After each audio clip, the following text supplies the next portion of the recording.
오늘의 심층 해설 주제는 외계 행성입니다. 네. 외계 행성. 외계 행성이 그 주제를 잡은 이유는 그러니까 아까 우리가 이제는 외계 행성들을 많이 관찰하고 있거든요. 그러니까 예. 외계 탐사를 많이 관심이 있으니까 예. 이거 외계 행성에 대해서 한번 좀 알아보자라는 필요가 있다는 생각이 들었어요. 최근에는 약 지구에서 40광년 좀 떨어져 있는 트래피스트 1 항성계에서 예. 항성계의 첫 번째 행성인 트래피스트 1b를 적외선으로 예. 관측하는 데 성공했거든요. 그래서 새로운 외계 행성을 발견했다 한단 말이에요. 근데 외계 행성에 보면 항상 A, B, C, D, E, F, G 맞게 붙어 있어요. 예. 간단합니다. 별이 A고요. 예. 그 옆에 있는 가까운 순서대로 B, C, D, F, G가 있는 거예요. 그러니까 그렇게 생각하시면 아까 B다 그러면 별에 엄청나게 가까운 거다. G다 그러면 꽤 멀리 떨어졌네 이렇게 생각하시면 되는 거죠.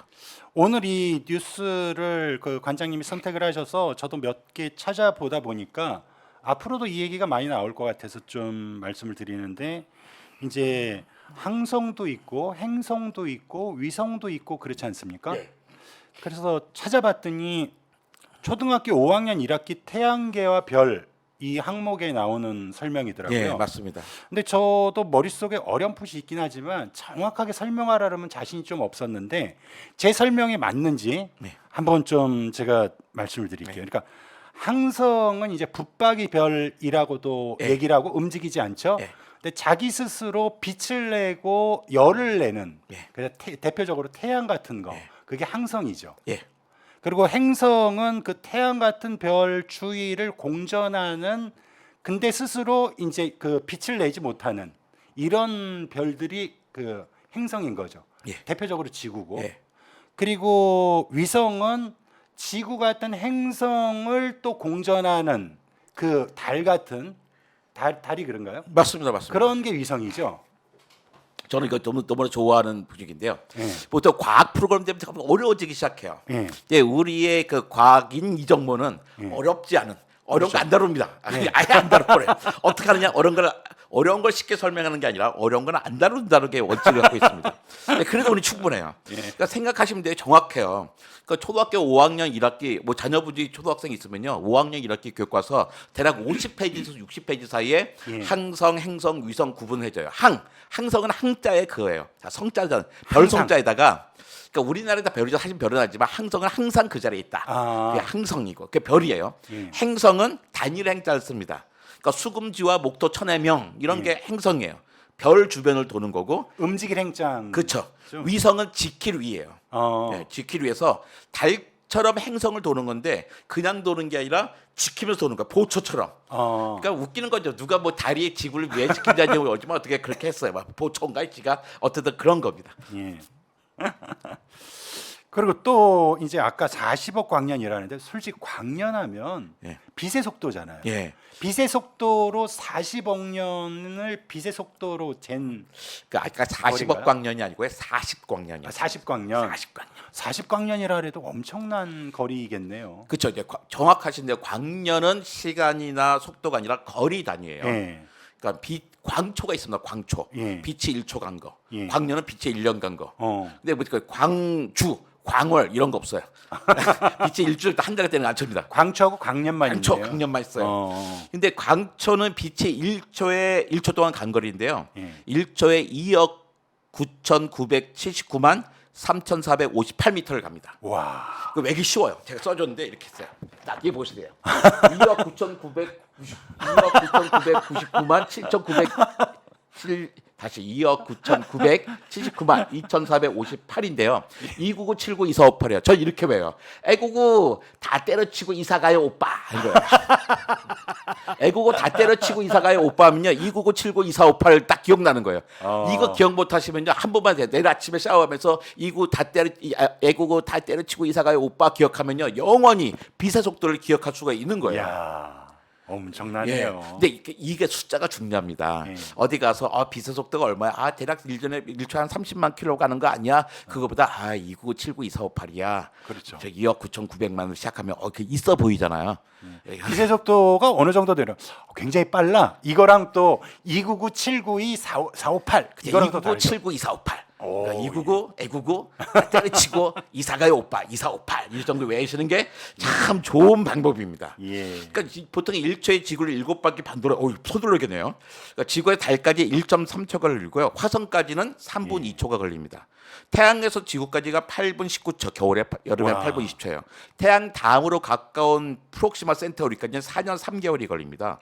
아마 우리가 만든 우주선이라면 한 70만 년도 더 걸릴 거예요. 그러니까 40광년이라면 태양 다음으로 가까운 별보다 그러니까 프록시마 센타우리보다 10배나 더 멀리 있다는 거죠. 와. 10배나 더 멀리 있는 데서 우리가 행성을 찾아낸 거예요. 예. 그 이제 작은 행성인 거죠. 그렇죠? 아니 뭐 행성은 다 작아요. 예, 근데 또 뉴스에 보니까 목성 같은 이제 슈퍼 자이언트급 행성들은 워낙 크기가 커서 일부 관측됐던 사례는 있다고요. 예. 그러니까 태양은 그 빛을 내니까 볼 수가 있잖아요. 예. 근데 지구 같은 행성은 자기 빛을 안 내니까 사실 관찰이 불가능합니다. 옛날 상상도 못했어요. 예. 근데 우리가 그냥 망원경이 좋잖아요. 망원경으로 별을 쫙 보고 있는 거예요. 예. 별을 쫙 보고 있는데 갑자기 별이 조금 어두워졌어. 예. 이만큼 발전인데 요만큼 이렇게 한 만분질, 10만 분질 줄어들었어요. 우리 그것도 안단 말이에요. 예. 왜 줄어들겠어요? 그 안에 뭐가 지나가니까 앞에. 그러니까 딱 지나가는데 쭉 어느 정도 없어져. 그러니까 지나 뒤쪽으로 갔겠죠. 또 나타나. 그러니까 이 주기도 할 수 있고 없어지는 양을 보면 조체자는 이 별의 지름을 또 알 수 있겠죠. 뭐 이런 걸 가지고서 밀도, 크기, 대기 성분들을 갖다 간접적으로 관측할 수 있었습니다. 이번에 발견된 트래피스트 1b 행성은요, 별에 아주 가까운 행성이었죠. 이 별의 이름을 일반 사람들이 다 기억할 필요는 없는 거죠. 없죠. 이제 요즘 나왔으니까 저도 트래피스트 1b 행성, 트래피스트 1b 하는데 다음 주 되면 잊어버려요. 네, 다음 주 잊어버리니까 신경 쓰지 않습니다. 그때 그 별, 그 별 작은 행성, 예, 작은 행성, 아주 멀리 떨어져 있는 작은 행성을 처음으로 찍었대. 예, 그런 겁니다. 그 정도 알고 있어도 상관없죠. 그렇습니다. 그 지금까지 확인된 외계 행성은 어느 정도 되나요? 지금 처음 발견된 게 우리가 공식적으로 발견된 게 1988년이에요. 그때 처음 하나를 발견했거든요. 오래되진 않아요. 예, 1988년에 처음 봤어요.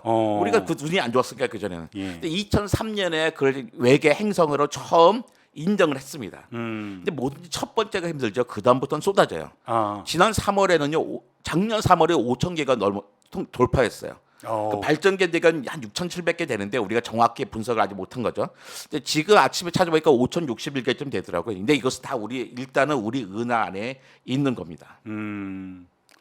지구 외의 외계 행성에서 생명체가 발견된 적이 있나요? 아니 외계 행성도 보일까 말까인데 그게 생명체가 보일 리는 없잖아요.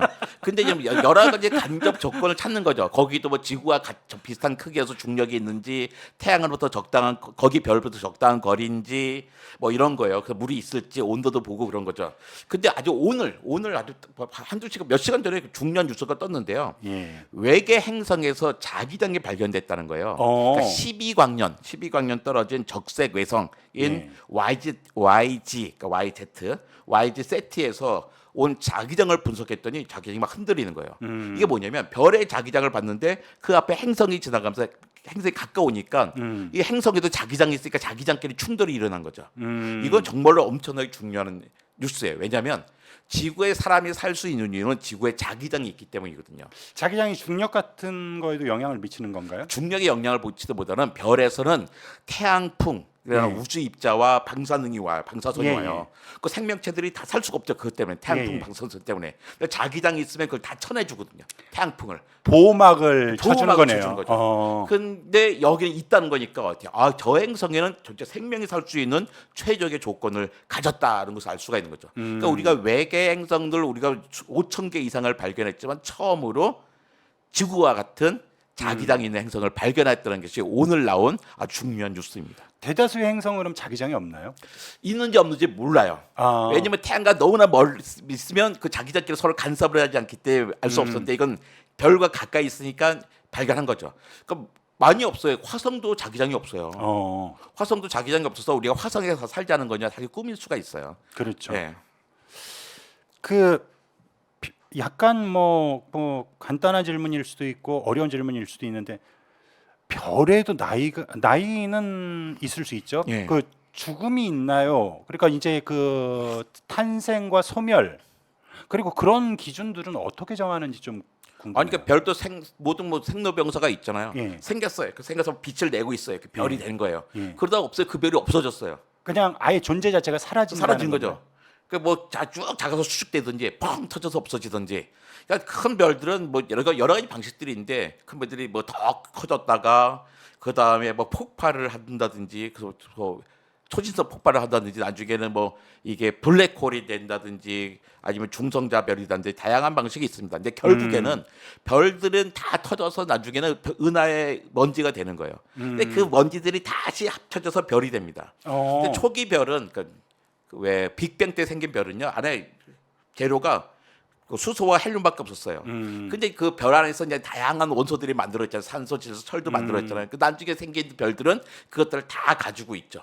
그리고 천문학자 이명현 선생님들은 우리가 다 결국 별 먼지에서 왔다. 그러니까 너랑 나랑 같은 별에서 왔어라고 이야기하는 거예요. 그러니까 흩어졌다 모였다 하는 거네요. 그렇죠. 시간은 굳이 오래 걸리긴 합니다. 예, 그 제가 첫 방송이어서 그런데 너무 재밌다 보니까 제가 시간 관리를 좀 해야 되는데 훌쩍 지나갔네요. 그 좀 아쉽지만 그 또 다음 주도 있고 하니까 다음 주에도 이제 좀 자세하게 다룰 거고요.